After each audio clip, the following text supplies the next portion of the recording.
Hey guys, I'm here with David from 4D Performance. I've been spending some time with him over the last few weeks and months, just learning a little bit more about the body and common injuries that we see in the gym and how I might be better able to assist my clients. So I'll just ask a couple of questions and probably just some common things that I get and I see with my clients. So probably first of all, clients who get soft tissue injuries, what would your advice be in terms of can you train with an injury, should you train with an injury, that kind of thing? We get asked that a lot in clinic, so we work with a lot of amateur and professional athletes and a lot of people who are just training or running amateurly and they want to keep up the activity. So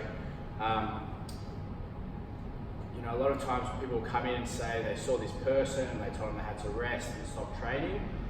These days, most of the research and where we're going with performance is that it's not good to stop. Obviously depending on severity of injury, but for most soft tissue injuries, if it's muscle or tissue related, the therapy for that and the recovery from that is actually going to be some strength-based rehab. So we always encourage people to maintain their training and obviously just modify what they're doing to accommodate for their injury. So if someone's got a shoulder injury and they can't bench press, that's fine. We just take the bench out, we modify and put something else in there. But there's no reason that they need to stop lower body training, cardio, anaerobic training. All of these things, making sure that you're staying fit and strong is going to assist the healing there. If you stop training altogether to rest an injury, your body's going to atrophy, you're going to lose fitness, and it's going to take a lot longer to recover from that injury. So the advice will be to maintain your training, speak to a professional about modifying your session, or speak to a coach about just modifying to accommodate for the injury and incorporating your rehab into that session. So if you're rehabbing again a shoulder injury, you might only be doing 3 or 4 exercises. It's not a full session. You can just incorporate those exercises into your program, take out the exercises that would aggravate. Yep, perfect. What would you say in your experience with people who aren't athletes and aren't really playing sports? Probably people that are more desk bound. Yep. What would you say some of the most common injuries you see are? The most common injuries in that population are always to do with immobility. So, as a sports-based practitioner and in a performance setting, we're obviously going to always encourage people to be as active as possible. So the typical complaints you get from a corporate and office bound are generally going to be neck pain, low back pain. But again, when it comes down to it, it's always going to be a problem with not being active enough. There's a thing that went around a few years ago about how they rate sitting as the new smoking. But really, it's not the sitting that is the problem. Sitting is not a bad position. There is no real bad posture or bad position. Everything becomes a bad position if you're in it for too long. So, there's been an influx of people getting sit-stand desks, which I think are really great. But at the same time, people are getting a sit-stand desk and standing for 8 hours and standing and shifting weight to one side, and they're getting injury in their hip or their low back from that. So, the common problems of neck pain and getting those headaches, that is posture related, but it's not necessarily that sitting in this posture is terrible, it's just sitting here and holding this for a long period of time. So the advice for that, in general terms, being stronger, being fitter is always going to benefit you. But without that, just being in an office setting and making yourself get up and move around as much as possible, it's a very simple advice, everyone knows it, but it's just enforcing that with yourself. So if you do have a sit-stand desk, sit for periods, stand for periods, never more than say 30 minutes in one position at a time. And it can be as simple as, okay, I'm sitting here, I'm going to stand up, I'm going to do some rotations, do a few stretches and sit back down. At least you're changing your position then. Yeah, cool. So you would advise as much movement in your day as you can get? Yeah. If you look at our lives these days, most people working in an office setting are sitting for up to 11, 12 hours a day. That's probably being generous. You sit on a train in the car on the way to work, you sit for 8 hours, you get home, you sit down and watch TV, or you do work at home. So when you compare, and even if you're training, you might be in the gym for max an hour, hour and a half. So that amount of exercise, while it's great, is not enough to combat hours and hours and hours of mobility. So if you can just intersperse your day with movement, it's an accumulated effect. So by the end of the day, if you've got up and walked around the office, you know, the common number of 10,000 steps is not so much about the steps, it's more just about that's how much movement you're creating through your body. So again, it accumulates throughout the day. The more that you can get up and move, at the end of the day, you've accumulated movement and you're going to be in a much better position. Perfect. So a common one as well is like, I find is trying to build stretching and movement into the day. So your recommendation would be little and often, as opposed to a long stretching session. You feel like just frequency of exposure is going to be much better. Yeah, exactly. Muscle and tissue are designed to move. They're designed to contract and relax. You know, so some people like to get home and stretch for half an hour, and I don't think there's anything wrong with that inherently. But I also don't think that's enough to just try to lump all of your movement into one session, because you know the lasting effects of static stretching is something like 5 minutes before your tissue returns to its normal length. So getting the muscles active, getting them to go through that contraction relaxation cycle throughout the day is going to be more important than just stretching at the end of the day. You know, something as simple as doing 10 squats onto your chair at work is working multiple muscles. It's a full body exercise. It's putting the tissue under load, which is what it likes to do. So doing that throughout the day, and again, it's the same as the movement, you accumulate load through the tissue. You're going to be much better off doing that than just say sitting down for an hour before a gym session and stretching, because the benefits of that are going to be minimal. Cool, awesome.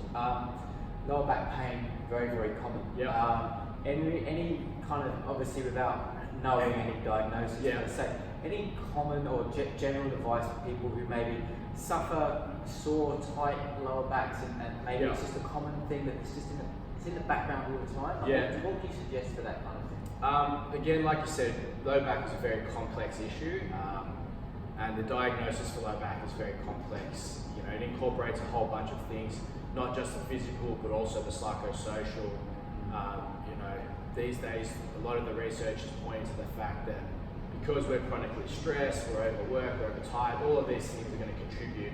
It's not just the physical pain. So, as a general rule, without a specific diagnosis, it's a balance thing. So we talk here a lot about the 4 pillars of human performance. Those 4 pillars being mindset, nutrition, recovery, and movement. Obviously, as practitioners, we're focused on movement and recovery, but you need a balance of all of those things. So if you have chronic pain where it's not that specific injury, so I didn't fall over, I didn't lift something and feel my back, it's just constantly sore. Having a good balance of all 4 of those things is going to be your best option. So getting an adequate movement, whether that be through training, walking, getting good recovery. So, you know, if you're sleeping less than 7 hours a night and you have chronic pain, it's never going to go away.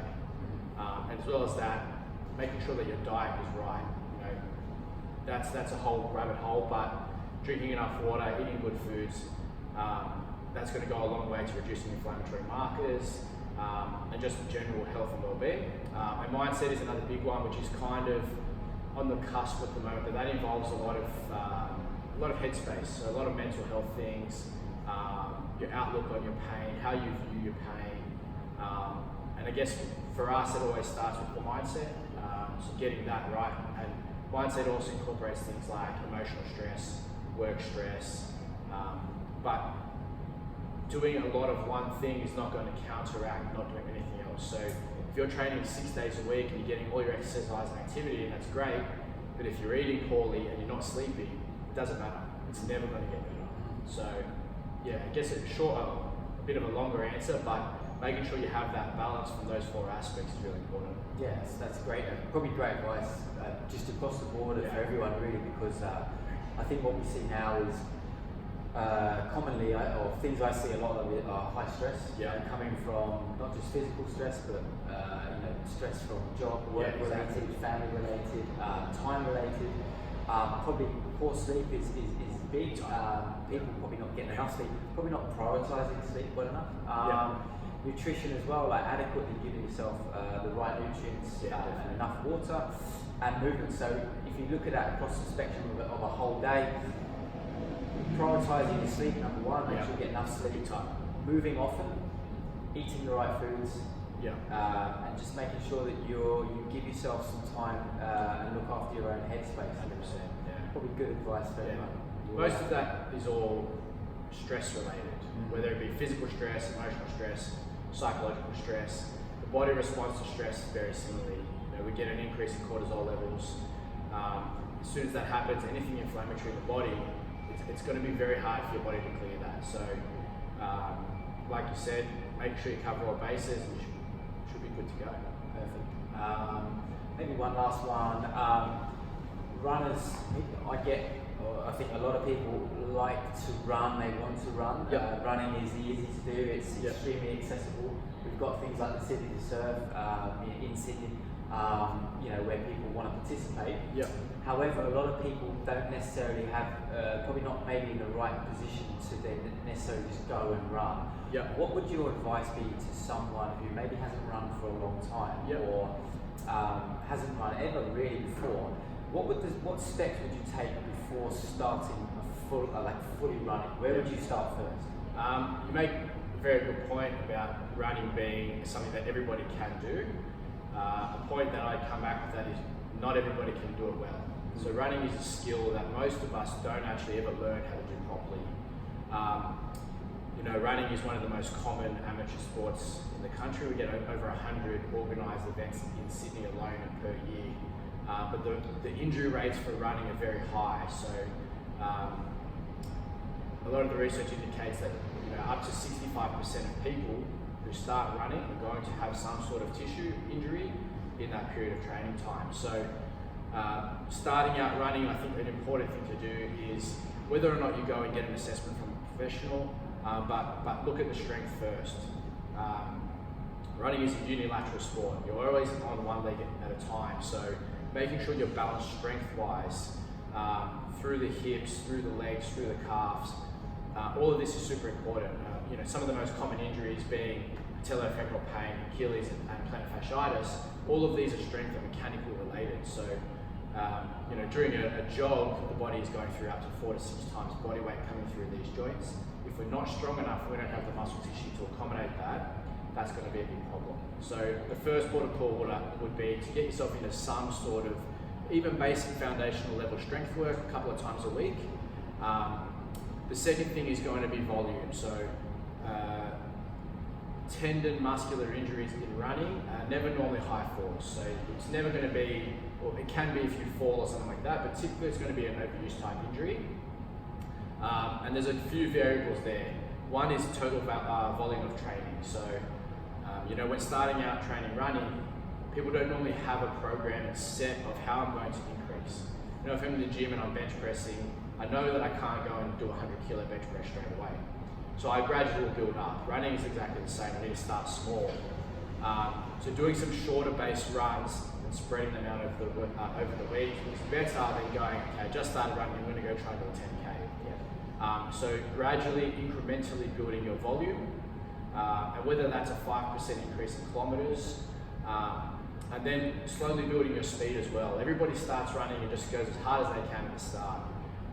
But it's good to start yourself off, do a little bit of a test run and get your pace time, get your 1 kilometer pace time, find out what your average pace time will be, and then play around with it. So start below that pace time. So if I'm going to run 5 kilometers, and the fastest I can run 5 kilometers in is 6 minute per kilometer pace time, I'm going to train myself just below that and start to build my capacity. So not only are we going to incrementally increase our volume, but also incrementally increase our intensity in terms of how fast we're going. Most injuries occur because we try to go as fast as possible for as long as possible all the time. It's just not feasible. So start with strength, trying to address any fundamental strength issues, and then gradually increasing your distance and your time running. That's really good advice. I think it's common sense really, but I guess none of us really apply it because I think we all assume we can just go and run. It is exactly right. Yeah, but like you say, it's a skill. It's a skill. Yeah. And the thing is, you can go and run it, and you're going to be fine 9 times out of 10. But it's an accumulated thing. We're compounding load onto our bodies, and if we're not strong enough, or if we're running a bit poorly with our technique a bit off, that compound effect is going to lead to a soft tissue injury at some point. So we can nip that in the bud at the start, and strength in its basic form is always an injury prevention, more so than a purely let's get big and strong. Yeah, yeah. I think that's a really good point. I think, like, I was always taught that strength is the mother of all quality. Yeah, So it underpins everything. Yeah. So I think just having that foundation, Yeah, right? Having a foundation to work from. 100%. And it's, there's a saying that nobody will ever complain that they're too strong. So you can't be too strong for anything. You might be too bulky or you're too muscular, but you're never going to be too strong. So the stronger you can get yourself, the better off everything else will be. Cool. Perfect. Cool.